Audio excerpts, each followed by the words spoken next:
translation and purport by Srila Prabhupada. Srila Prabhupada ki translation. Those who have been reformed by the Garbhadan ceremony and other prescribed reformatory methods performed with Vedic mantras and without interruption, and who have been approved by Lord Brahma, are Divijas, or twice born. Such Brahmanas, Kshatriyas, and Vaishyas, purified by their family traditions and by their behavior, should worship the Lord, study the Vedas, and give charity. In this system, they should follow the principles of the four ashrams: Brahmacharya, Grihastha, Vanaprastha, and Sannyas. Purport. After giving a general list of 30 qualifications for one's behavior, Narada Muni now describes the principles of the four varnas and four ashrams. A human being must be trained in the above-mentioned 30 qualities. Otherwise, he is not even a human being. Do you remember the 30 qualities? What are the 30 qualities?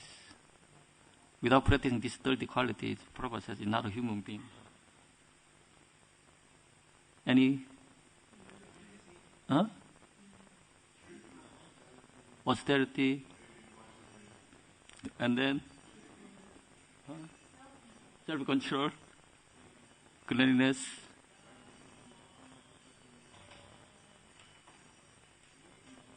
yes, and also celibacy. Anyway, the previous verse describes the 30 qualities, yes? Without reaching these 30 qualities, we are not human beings yet. Remember this. And then we go, let's see. Then, among such qualified persons, Varnashram process should be introduced. In the Varnashram system, the first ceremony for purification is Garbhadan, which is performed with mantra at the time of sex for propagating a good child.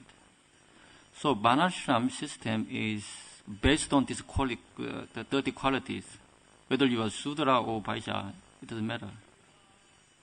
So, there's a high standard of human being here. One uses sex life not for sense pleasure, but only to beget children according to the reformatory method is also accepted as a brahmachari. One should not waste the semen on sexual pleasure, violating the principles of Vedic life. Restraint in sex is possible, however, only when the populace is trained in the above-mentioned 30 qualities. Otherwise, it is not possible. Even if one is born in a family of Divijas or twice born, if they have not followed the reformatory process, he is called Divija Bandhu, not one of the twice born, but a friend of the twice born. The whole purpose of this system is to create a good population, as stated in Bhagavad Gita. When women are polluted, the populace is Varnasankara. And when the Varnasankara population increases, situation of the entire world becomes hellish. Therefore, all the Vedic literatures strongly warn against creating Varnasankara population. When there is a Varnasankara population, the people cannot be properly controlled for peace and prosperity, regardless of great legislative assemblies, parliaments, and similar bodies.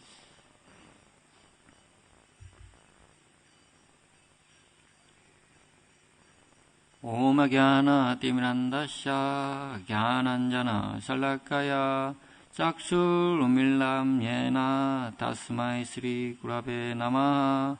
Jai Shri Krishna Chaitanya Prabhu Nityananda Sri Advaita Gadadara Shivasari Gaura Bhakta Vrinda. Hare Krishna Krishna Krishna Hare Hare, Hare Rama, Hare Rama, Rama Rama, Hare Hare. This morning we had a ecstatic kirtan, and I could feel that all the brahmacharis, and all the devotees wants to continue. But because of class, we had to stop. And I was feeling that this class should be worthy of stopping the kirtan. Yes, I feel a bit burdened, and I'd like to seek your blessings and permission from all the Vaishnavas so that I can be worthy of stopping the kirtan, and then we get something out of this Bhagavatam class, especially 7th canto. Panchakalpa turibhyascha kripa sindhubheva patitanam pavayo Vaishnavebhyo namo nama. And also, I'd like to, if it's possible, dedicate this morning's class to all the devotees who went out for marathon, even traveling. And who was traveling? Can I see? You're traveling, and also you're traveling. Prabhupada called these devotees as Maharathas. Ratha means chariot fighter, but Maharatha is they can fight with thousands chariot, with a single chariot. So I feel guilty that I couldn't go out this marathon, but at least I can glorify these devotees. So today I'd like to glorify these devotees. Here, 7th canto, quite interesting story, Prahlad Maharaj. Lord Chaitanya's favorite story is the Prahlad Maharaj. And also sometimes he recites Vishnu Sahasranam, thousands of names of the Vishnu. And then there is one line called Narashima Bhapu Shriman. And then Lord Chaitanya is so absorbed in that the word, and he changes his mood. Lord Nishingadev, he takes Nishingadev mood. And the associate, Mahaprabhu, we can't do that here. and then he just kind of came around. In this way, he was so absorbed.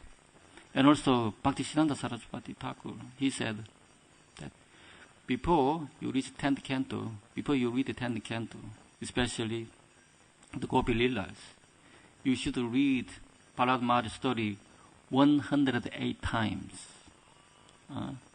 And then you proceed. So this is such a significant canto, 7th canto. And also, after hearing 7th canto, Yudhishthira Maharaj give question. So this 11th chapter start with the Yudhishthira Maharaj question. This question is quite interesting. Prabhupada one time, when he gave a class on this verse, not this verse, but Prahlad Maharaj's story, Prabhupada questioned all the devotees. So now, let's say, you are abused by your own father. Yes, it can happen. But when your father are about to be murdered by someone else, what you should do? What are you going to do? No, what is your answer? Protest. He said protest. Yeah, good to protect, but I guess if you don't have enough power, at least you have to protest. So then, Prabhupada takes it a bit further. Then here, Prahlad Maharaj, if you look at that picture, the painting, he's wearing, holding a garland for someone who killed his own father. So what is the logic to it? How come Prahlad Maharaj, the great devotee, glorify someone who killed his own father? What is the logic to it? Yes.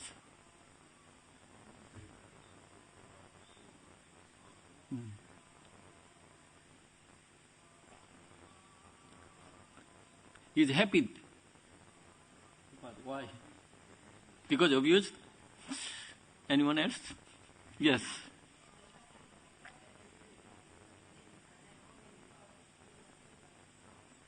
Killed by Lord. The fact that he's killed by Lord, he's happy?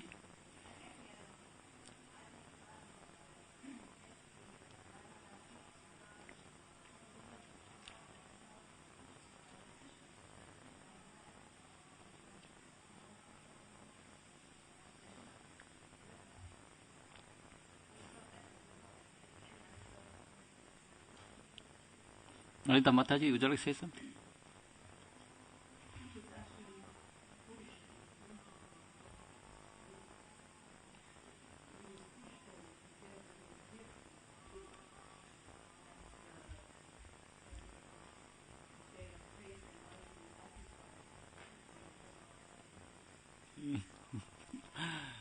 Yes.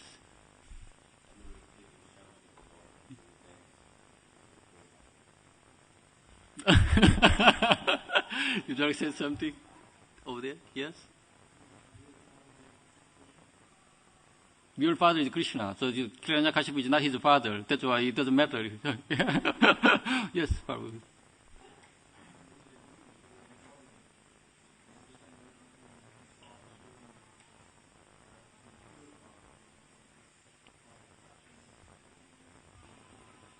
Yes, his father is purified. Yes.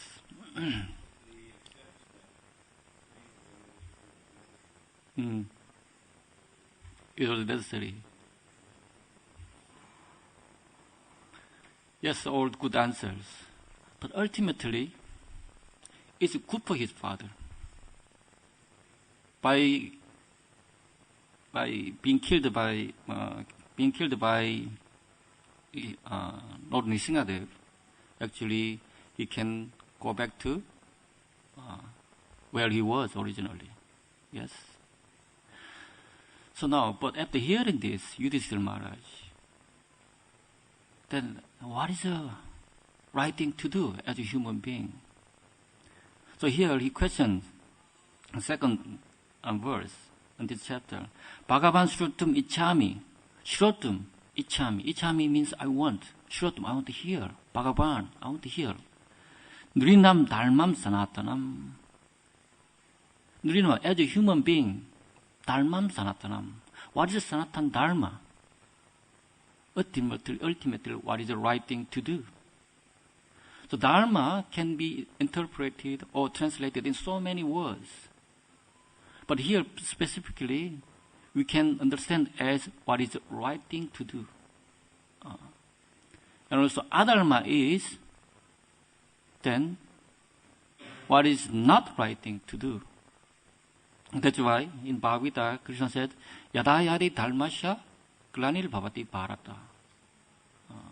When people don't practice what is the right thing to do, and also yada dharmasya glanir bhavati bharata.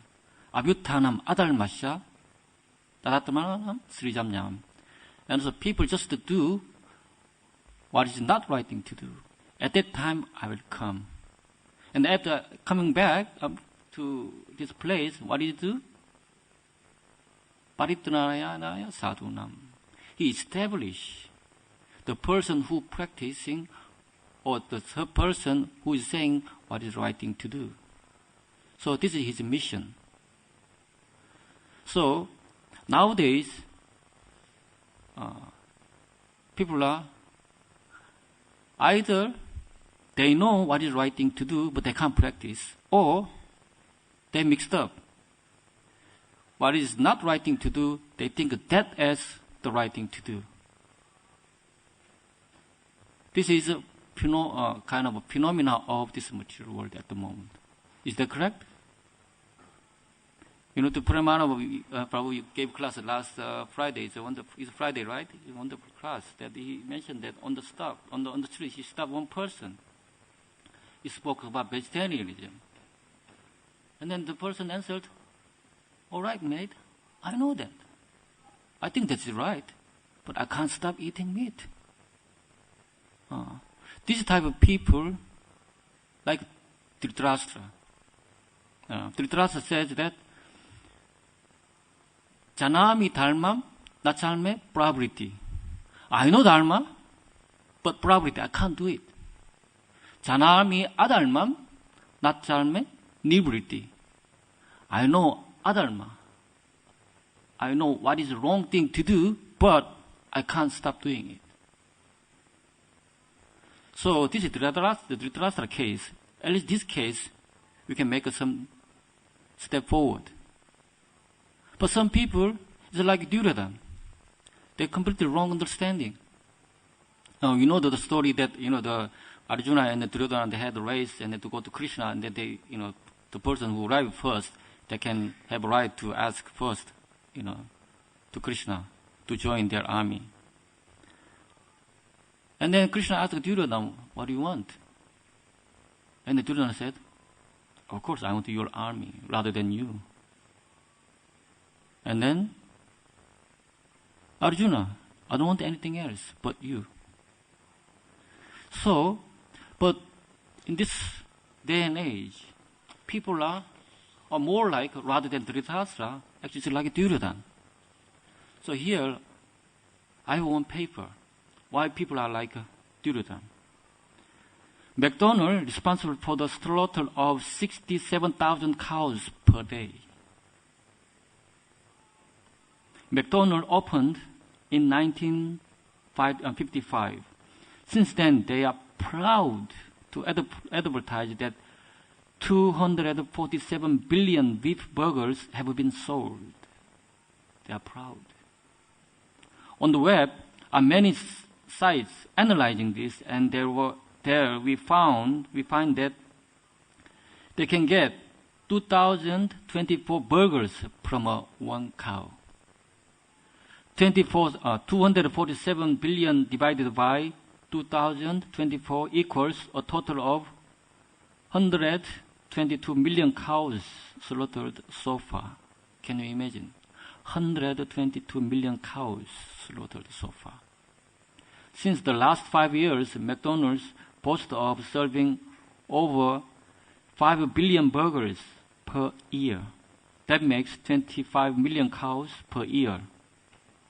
In other words, 680 cows per day. Jai Sri Sri Radha Kukunanda ki jai, Sitaram Lakshmana Hanuman ki jai, Sri Sri Gauranitai ki jai.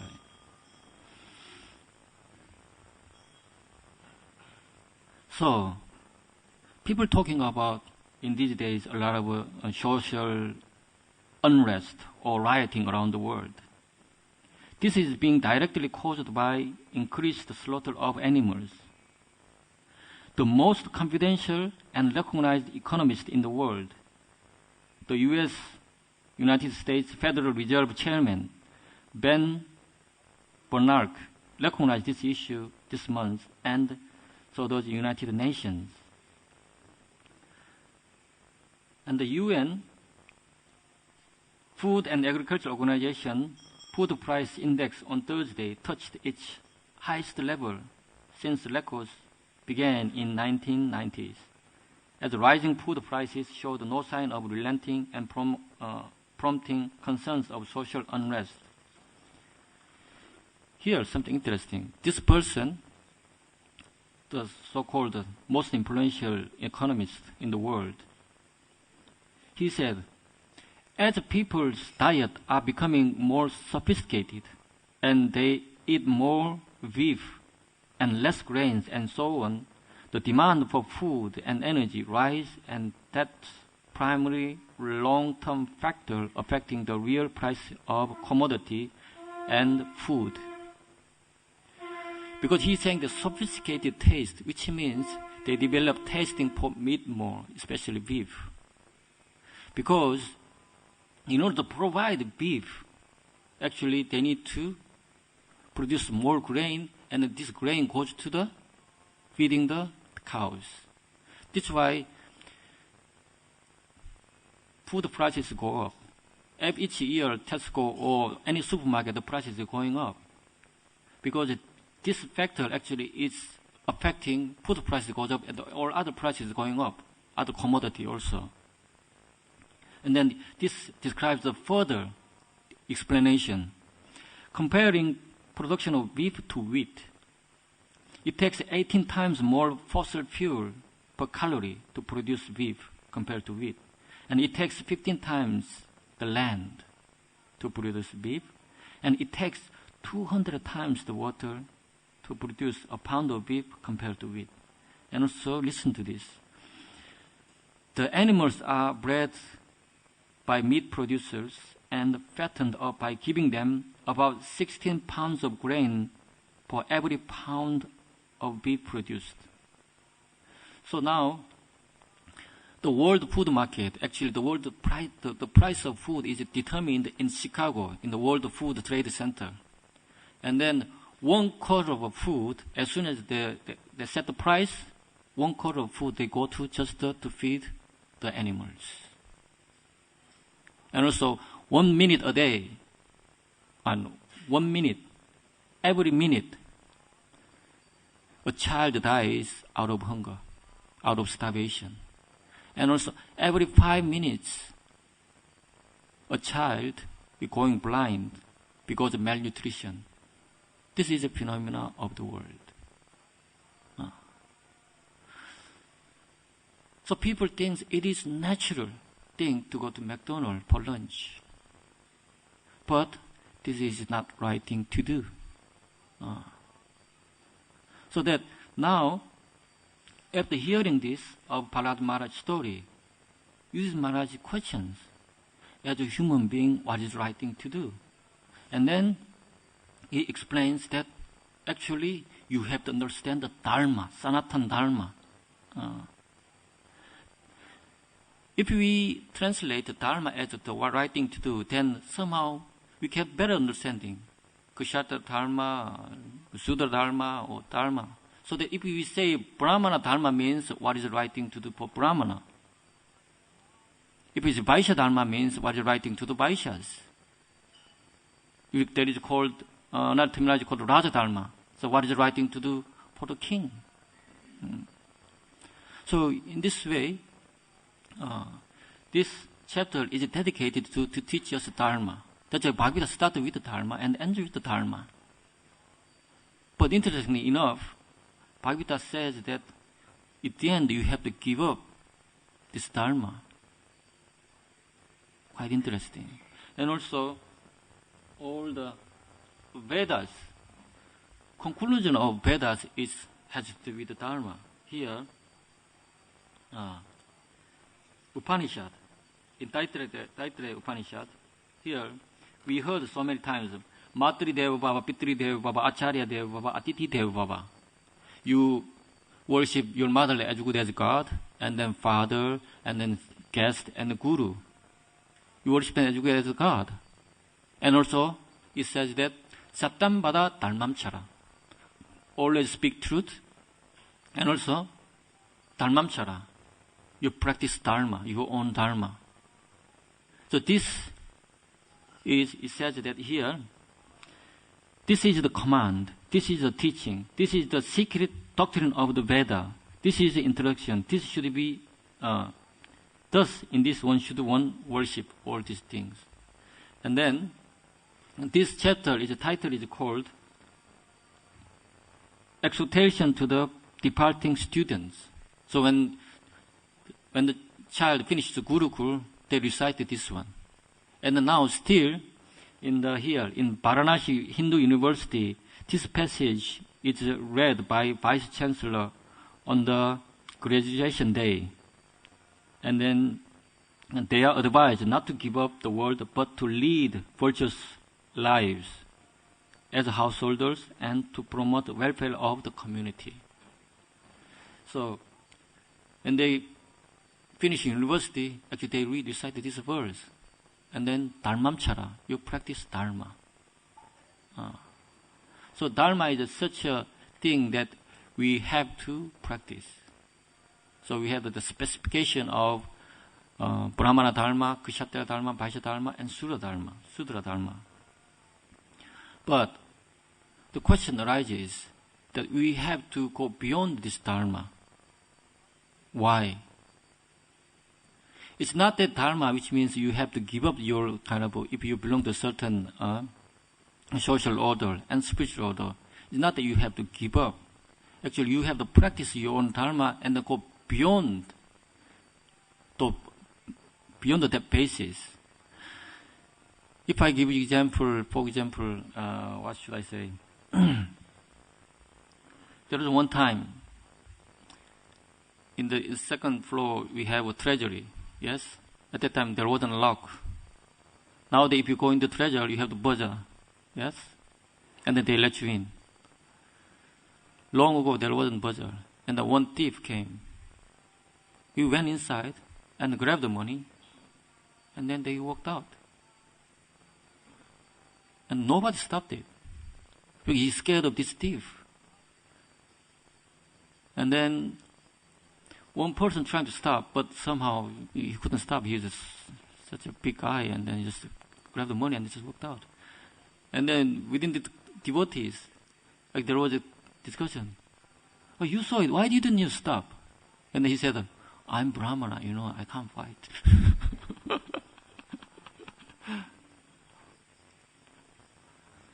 Yes. Oh, yeah, you stopped? Oh, you are the... Oh, you are Nacharya. Yeah, I heard it, yeah. And what happened? Oh, you got the money back. Okay, thank you.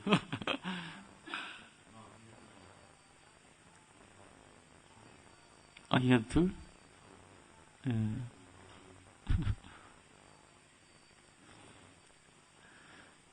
I heard Acharya man stopped it, but he ran away. He went to the police?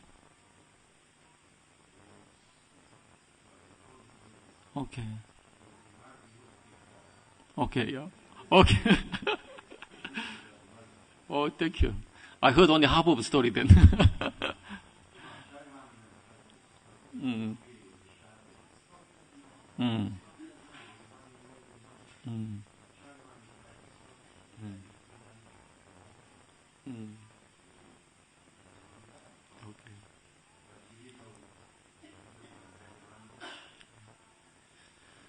So I think this is the prime example of going beyond his dharma.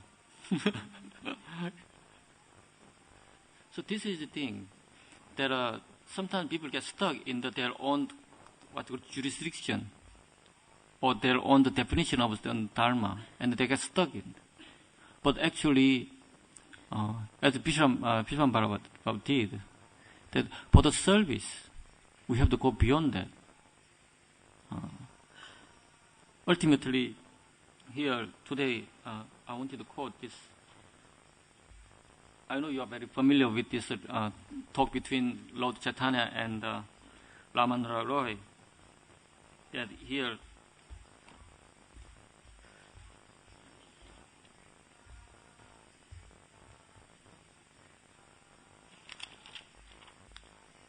he said, Chaitanya Mahaprabhu ordered Ramananda Roy recite a verse from revealed scripture concerning ultimate goal of life. Prabhukoye padashloka sadayena nilnaya rahakaye. Ramananda replied, Svadharma charane Vishnu bhakti haya. If one executes prescribed duties of his social position, he awakens his original Krishna consciousness. So, seemingly, doing our prescribed duty is a stepping stone of devotional service. We have started with the duty is given to us. But once you start devotional service, based on that, always you have to kind of make yourself available for extra calling by the other devotees or by the situation. So then he goes further. Then Lord Chaitanya said, tell me more and tell me more and tell me more and tell me more. And then it goes gradually step by step. And then what is the last word? What is the ultimate goal of yes, it reaches to Radharani. And then love of Radharani. And then Lord Chaitanya asks more. Mahabhava. That's the love of Radharani. And then Lord Chaitanya asked, then how to practice? How to get that love of Radharani? How to get Mahabhava? What is the answer? How? So we know that the goal of our life, and then how to reach that goal. What is the means or what is the tools to have that goal? What is the process? Hearing? Someone else? What is the process? Devotional service more specific? Yes, we all do devotional service. Yes, more specific. Hearing, chanting, yes, that's one. But here, Lord Chaitanya specifically, Ramananda Roy answers very specifically. Lord Chaitanya asks, then how do you get the bhav, the Mahabhav? Yes, the hearing, chanting, all these things, but how? Devotional service, yes, true, but there is an adjective to it. Pure devotional service, yes. It says that here, when you do service, you take on the mood of that Radharani, trying to take that mood, the bhava. Any service you do, you take that mood on. So sometimes we do service out of duty, but somehow or other you have to develop the mood of Radharani. That is the process. So now,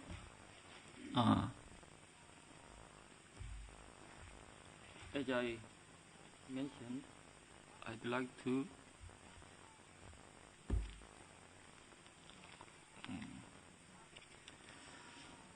glorify all these Sankirtan devotees. So here, another verse from Prahlad Maharaj. Naivatmana prabhul ayam nija lava purno manam janata vishusha karuno vrinite yayachano bhagavate vidaditamanam tachamane prati mukasha yata mukashri. The Supreme Lord, the Supreme Personality of Godhead, is always fully satisfied in Himself. Therefore, when something is offered to Him, the offering by the Lord's mercy is for the benefit of the devotees. For the Lord does not need service from anyone. To give an example, if one's face is decorated, the reflection of one's face in a mirror is also seen to be decorated. So Lord is like a mirror. Any service, any offering we make, actually Lord gives them back. Exactly. It's quite interesting that yesterday I gave lunchtime Bhagavad class. And after class, they give one place Mahaprasadam, yes? And as soon as I received Mahaprasadam, one person said hello to me. I haven't seen my god sister so long. She said, oh, it's a nice class. And then I offered the Mahaprasadam to her. So this is my Christmas present to you. We haven't seen so long. Then I gave Mahaprasadam away. And then on that evening, one devotee came to my house with a large bowl of Maha plate. I was kind of stunned that I read this verse in the class.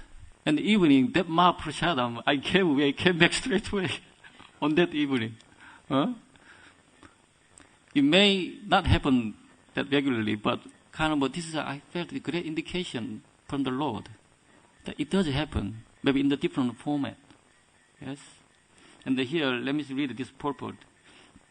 In the Bhakti Yoga, it is recommended that a devotee follow 9 principles, as you all know. This service of glorifying the Lord by hearing, chanting, and so on is not, of course, meant for the benefit of the Lord. Whatever you do is not meant for the Lord. This devotional service is recommended for the benefit of the devotees. The Lord is always glorious, whether the devotee glorifies Him or not. But if devotee engages in glorifying the Lord Himself automatically becomes glorious. 제도 달파나 마저는.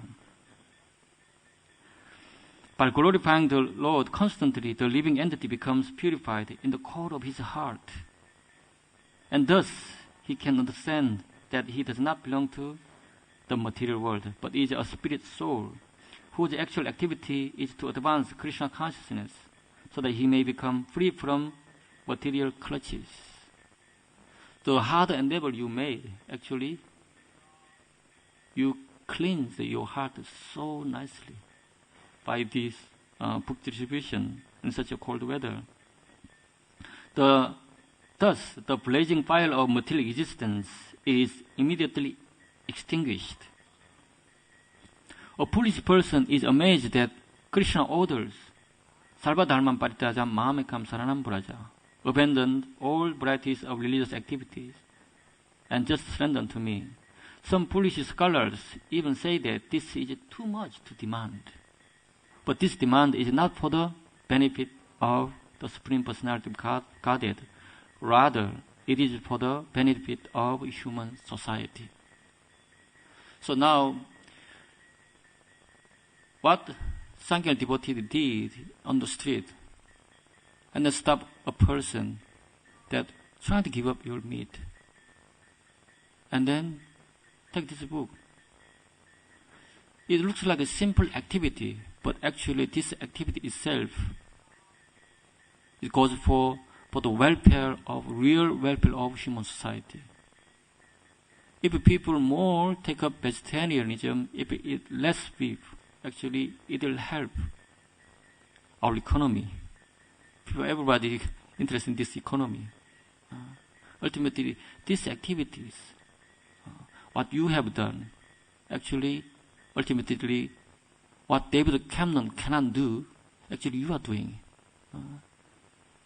David Cameron is working so hard to get economy together for England. But the solution is that quite simple solution.